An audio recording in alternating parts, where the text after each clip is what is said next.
শীতকালীন মরশুমি ফুল স্টক এই গাছ করার সময় খেয়াল রাখতে হবে এই গাছের মাটি যেন হালকা ঝুরঝুরে এবং উপযুক্ত জৈব সার সমৃদ্ধ হয়। এই গাছের মাটিতে অতিরিক্ত জল দাঁড়িয়ে থাকুক এই গাছ একদমই পছন্দ করে না। গাছ একটু বাড়তে শুরু করলে অ্যাডিশনাল ফার্টিলাইজার হিসেবে সামান্য রাসায়নিক সার ব্যবহার করা যেতে পারে, সেক্ষেত্রে এনপিকে ব্যবহার করতে পারি। গাছ বাড়তে শুরু করলে, নতুন পাতা ছাড়তে শুরু করলে এই গাছের রোগ পোকার আক্রমণটা খেয়াল রাখতে হবে। একেবারে সহজ সাধারণ পরিচর্যাতেই এই শীতকালীন সুন্দর একটি ফুল গাছ স্টক আমরা খুব সহজভাবেই করতে পারি। শীতকালীন মৌসুমী ফুলের আরো একটি সুন্দর এবং জনপ্রিয় ফুল গাছ হচ্ছে এই স্টক ফুল গাছ। এই স্টক ফুল গাছের বেশ কয়েকটা ভ্যারাইটি হয়। ভ্যারাইটি বলতে একটা সিঙ্গেল পেটাল এবং ডবল পেটালের, এবং কালার ভ্যারাইটি যদি বলা হয় সেক্ষেত্রে 3 থেকে 4টে কালার ভ্যারাইটি পাওয়া যায়। নমস্কার বন্ধুরা, ইউটিউব চ্যানেল হোম গার্ডেনে আপনাদের সকলকে স্বাগত। আমি সুপ্রিয়। আজকের এই ভিডিওতে আপনাদের সঙ্গে এই স্টক ফুল গাছ কি করে আপনি আপনার ছাদ বাগানের শীতের মৌসুমী ফুলের বাগানে কি করে এই স্টক ফুল গাছ করতে পারবেন। দেখুন, এই যে খুব সুন্দর, একদম এটা ছোট, এবং এগুলো বসিয়েছিলাম বেশ কয়েকদিন আগে, তাই এগুলো বড় হয়ে গেছে, আস্তে বেশ কিছুতে কুড়ি চলে এসছে। স্টক ফুল গাছ কি করে পরিচর্যা করবেন, একদম সহজ সাধারণ পরিচর্যা। মাটি, প্রথমে আসছি মাটি। সেক্ষেত্রে শীতকালের সমস্ত মৌসুমী ফুলের গাছ যে রেশিওতে করা হয় 80-20 রেশিও, 80% বেলে দোআঁশ মাটি, নতুন বেলে দোআঁশ মাটি বাগানে, এবং 20% ভার্মি কম্পোস্ট বা পুরনো গোবর সার। তার সাথে প্রতি 6 বা 8 ইঞ্চি টবের ক্ষেত্রে 1 মুঠো হাড় গুঁড়ো, সিনথেট এবং লেদার ডাস্টের মিক্স 1 মুঠো, এবং টেবিল চামচের 1 টেবিল চামচ সিঙ্গেল সুপার ফসফেট। ভালো করে মিডিয়াটাকে তৈরি করে নিয়ে গাছগুলো প্রতিস্থাপন করুন। একদম ছোট, এই যে যেরকম দেখালাম, আমি এটা দেখাই, স্টক ফুল গাছ সব বসিয়ে ফেলেছি। এই যে এরকম ছোট থামপটে যেগুলো হয়, সেই থামপট থেকে প্রথমে 4 ইঞ্চির টবেও দিতে পারেন। যদি আপনি লেট হয়ে থাকেন, ডিসেম্বর মাসের আজকে শুরু, এই সময় যদি গাছ প্রতিস্থাপন করেন সেক্ষেত্রে একদম ডাইরেক্ট 6 বা 8 ইঞ্চির ফাইনাল টবে কিন্তু আপনারা গাছ প্রতিস্থাপন করবেন, কোনো অসুবিধা নেই।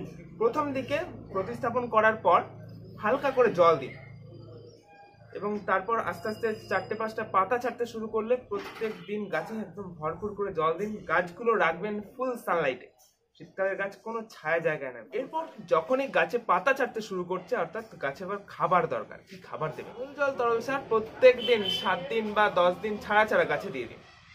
এরপর অ্যাডিশনাল ফার্টিলাইজার হিসেবে সমান রেশিওর এনপিকে, প্রথম দিকে 20-20-20 যে সমান রেশিওর এনপিকে রয়েছে সেগুলো চা চামচের হাফ চা চামচ, অর্থাৎ 6 থেকে 7টা দানা টবের চারপাশ দিয়ে দিন। এবং কোনো রকম যদি আগাছা হয় গাছে, সেক্ষেত্রে আগাছাগুলোকে, এরকম আগাছাগুলো যদি হয়ে থাকে সেগুলোকে তুলে পরিষ্কার করে, এবং প্রত্যেক 10 দিন ছাড়া ছাড়া, 15 দিন ছাড়া ছাড়া একটু হালকা করে মাটিটা খুশে দিতে পারেন ওপর দিকে, হালকা করে দিয়ে সারটা দিয়ে ভালো করে জল দিয়ে দেবেন। এরপর যখনই গাছে একটু এই যে এইরকম কন্ডিশন যখন হয়ে যাবে, গাছগুলো বেশ ভালো ঝাড় হয়ে গেছে, তখন এনপিকে 10-26-26 চা চামচের হাফ চা চামচ, অর্থাৎ ছোট চামচগুলোর হাফ, অর্থাৎ 10 থেকে 12টা দানা, তখন সারটা একটু বেড়ে যাবে, দিয়ে দিন। তারপর জল দিয়ে দিন। এবার আসছি রোগ পোকা। এ গাছেও তাই, শীতকালে বেশিরভাগ গাছে মাইটসের একটা আক্রমণ হয়ে থাকে, অর্থাৎ মাকড়ের আক্রমণ। সেক্ষেত্রে কাকা অথবা ইমিডাক্লোপিডের অ্যাডফায়ার বা অ্যাডমায়ার যে কোনো 2 ml বা 2 গ্রাম 4 লিটার জলে গুলে ভালো করে গাছে স্প্রে করুন সকালবেলা। এছাড়াও এ গাছে কিছু ফাঙ্গাল ইনফেকশন হয় যখন গাছটা ছোট, অর্থাৎ যখন এইরকম কন্ডিশন, ছোট গাছ রয়েছে, জাস্ট 7 দিন বা 10 দিন হয়েছে গাছটা প্রতিস্থাপন করা আছে, সেই সময় একটা ফাঙ্গাল অ্যাটাক হয়, গাছের পাতা ঢলে যায়, পাতা হলুদ হয়ে যায়। সেক্ষেত্রে জলটা একটু বুঝে দিন, একদম ছোট অবস্থায় যখন গাছ রয়েছে গাছের জলটা বুঝে দিন। তখন যদি ফাঙ্গাল জনিত ইনফেকশন হয়ে থাকে সেক্ষেত্রে কি করে করবেন, প্রথমে একটা ট্রিটমেন্ট করে নেবেন। গাছ প্রতিস্থাপনের 3 থেকে 4 দিন বাদে সাফ হোক বা রিডোমিল হোক, যে কোনো ফাঙ্গিসাইড, বাগানে যে ফাঙ্গিসাইড রয়েছে সেটাই 2 গ্রাম প্রতি লিটার জলে গুলে ভালো করে গাছের পর স্প্রে করবেন, তাহলে দেখবেন এই সমস্যা আর হচ্ছে না।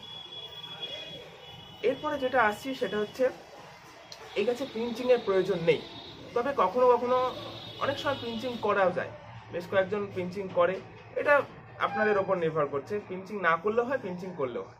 পিঞ্চিং করলে গাছটা একটু ঝাড় হবে, তবে প্রথম দিয়ে পিঞ্চিংটা করতে হবে।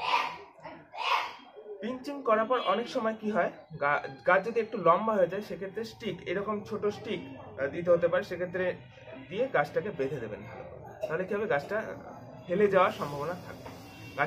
এই গাছের ফুলটা হয় কি একটু লম্বাটে, স্টক একটু লম্বাটে হয়ে থাকে, সেক্ষেত্রে গাছ হেলে পড়ার একটি সম্ভাবনা থাকে, সেক্ষেত্রে খুঁটি দেওয়ার প্রয়োজন রয়েছে। আচ্ছা, তো এইরকমই ছোট ছোট বিষয়গুলি খেয়াল রাখুন এবং একদম সহজভাবে গাছ করুন। গাছে রোগ পোকা ভালো করে খেয়াল রাখুন, কোনো রকম রোগ পোকা আক্রমণ হচ্ছে কিনা। তারপর খাবার যে বললাম, যেভাবে খাবারটা দিতে বললাম, 7 দিন ছাড়া ছাড়া। শীতের গাছ খাবার খুব ভালো পছন্দ করে, অল্প অল্প করে খাবার দিন এবং 7 থেকে 5-7 দিন গ্যাপে গ্যাপে খাবার দিন, তাহলে দেখবেন গাছ খুব সুন্দর হচ্ছে। এবং যখনই গাছটা একটু হেলদি হয়েছে তখন এনপিকে সমান রেশিওর বাদ দিয়ে একটু 10-26 অর্থাৎ পটাশ এবং ফসফেট জাতীয় গাছে খাবার দিন, গাছের ফুলটা ভালো। বন্ধুরা, আজকের ভিডিও এই পর্যন্ত। ভিডিওটি সম্পূর্ণ শেষ পর্যন্ত দেখার জন্য অসংখ্য ধন্যবাদ। সকালে ভালো থাকবেন, সুস্থ থাকবেন, সুন্দর করে শীতের বাগান সাজিয়ে তুলুন। এবং আপনি যদি এই চ্যানেলে নতুন হয়ে থাকেন, চ্যানেলটিকে অবশ্যই সাবস্ক্রাইব করে পাশে বেল আইকনটিতে